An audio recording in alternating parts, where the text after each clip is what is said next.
Hi, boss. Since you haven't had a chance to read my memo, I thought I'd walk you through some of the key decision points real briefly in regards to our foreign exchange risk with our Swiss supplier of vitamins. Now, we've taken for granted for a long time that the Swiss franc's relatively stable and we haven't had much concern about the, the cost of the Swiss franc going up vis-a-vis the dollar, but we're completely unprotected in any movements against the dollar and Swiss francs we're completely exposed to. So we have a few options. I'll just walk you through them really quickly and I'll give you my recommendation and hear your views and concerns, and then we'll move forward from there. The first thing we can do, which we've already been doing, is nothing.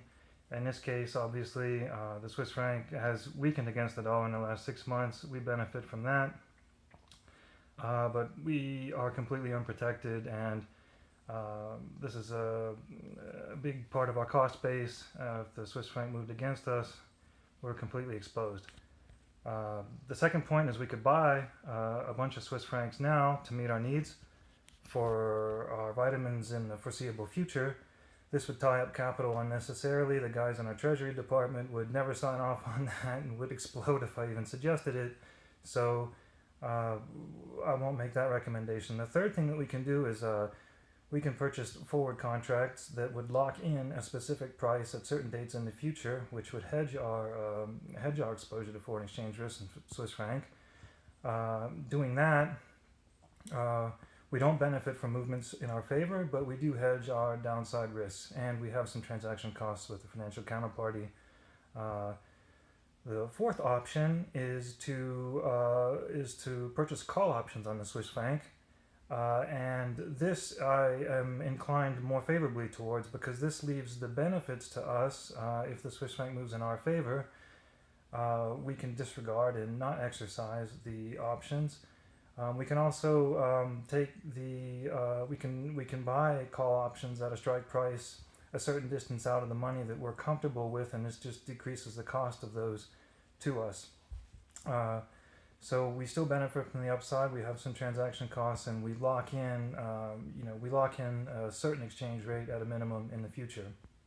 A couple of other options, just really quick. Swap agreements don't really apply in our particular circumstance with our Swiss supplier, because they don't buy anything from us, and so that's not an arrangement that is particularly feasible or something that we can negotiate with them. Sixth, a natural hedge. Obviously, we can leave this open. We've had a long relationship with this Swiss supplier. We can't replace them easily. Our terms with them are very good. Quality control is a big key concern for us for this product, so we don't want to run any risks. That being said, we could look for suppliers who can invoice us, or suppliers directly here in the United States, or foreign suppliers who could invoice us in US dollars, and this would afford us some protections as well as a natural hedge. My recommendation is to perform a sensitivity analysis on call option prices for Swiss franc at a certain distance out of the money, 0.98, 0.96, 0.94, 0.92. Let's just look at what those cost us from a financial counterparty and do a sensitivity analysis of what our margins are hit at each one of those cost scenarios. And I can optimize that for you in a spreadsheet, and we can move forward for there if you're happy with that and happy to sign off on it. Those are my recommendations.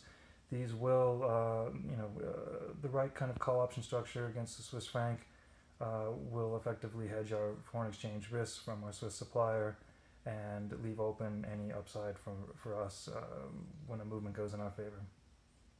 Thanks.